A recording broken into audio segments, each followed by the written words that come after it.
Sur l'avenue Sayo, commune de Kasavubu, l'entretien des voiries et drainage se poursuit avec l'asphaltage de l'artère jusqu'à son croisement avec l'avenue de la Victoire. À ces niveaux, les buses posées jadis sur un collecteur ont été brisées. Les travaux se font au niveau de la nappe phréatique, atteinte à la profondeur de 2 mètres au lieu de 10 mètres. L'on comprend que les communes de Lingwala, Ngiringiri et Kasavubu ont des endroits marécageux. L'OVD a coulé du béton des propriétés sur l'ouvrage long de 33 mètres et préparé les armatures. L'assise va être donc posée sur du béton. Mais un problème se pose.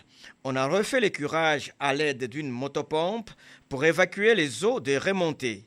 Mais les eaux usagées des ménages, ajoutées à une petite rivière souterraine, ainsi que les intempéries, impactent sur le programme des travaux en remontant les saletés qu'on devra encore enlever. Les câbles de la fibre optique et de la SNEL devant être aussi déviés. Sur l'avenue Force publique, tronçon compris entre Chaba et Assosa, les travaux consistent en une réhabilitation et l'entretien par le décapage de la couche, le traitement de fond de forme, les compactages, le rechargement, la pose de la couche de base avant l'imprégnation et l'enrobage. Si tout va bien, on va bientôt procéder à la scarification tout en aménageant les accotements. La pente a été corrigée à 2%. Mais l'on déplore les passages intempestifs des motards sous les chantiers qui créent de l'insécurité. Par contre, au coin des avenues Kasavubu et Force publique, l'OVD s'attaque au réaménagement des chaussées rigides et souples. Les travaux vont bon train sur l'avenue de l'Université, tronçon situé entre le rond-point Bongolo et l'intendance de l'Université de Kinshasa. Le compactage de la voie est amorcé de manière à éviter aux étudiants et autres usagers de la route les embouteillages, les arrêts inutiles et le ralentissement de la circulation.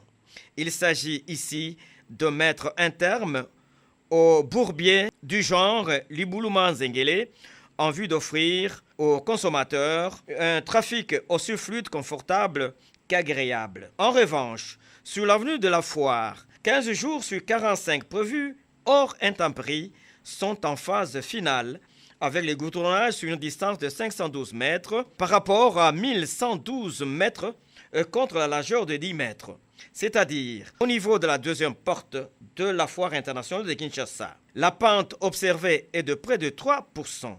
Il reste à placer des catadioptres avant l'ouverture de la voie vers l'Emba Super. Chantier Kabinda, entre 24 novembre et l'avenue des Flambeaux sur une distance de 3,5 km.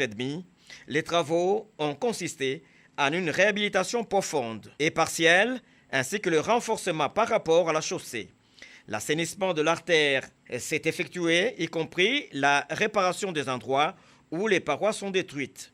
La chaussée ne sera pas démolie, mais renforcée avec du goudron. Les principales difficultés demeurent cependant les pluies qui tombent tous les 2 jours à Kinshasa et la transformation des caniveaux curés en poubelles par les riverains, empêchant ainsi de déposer le revêtement. Mais les travaux d'Hercule se poursuivent sur l'avenue Bokassa, rendue impraticable suite aux intempéries. L'ingénierie a consisté au curage et réparation des points chauds. Pour la rendre encore beaucoup plus opérationnelle, les collecteurs ont été ouverts et la construction de canalisations entamée. Asphaltage et bétonnage iront jusqu'au grand marché de Kinshasa, même au niveau de Kinmazière.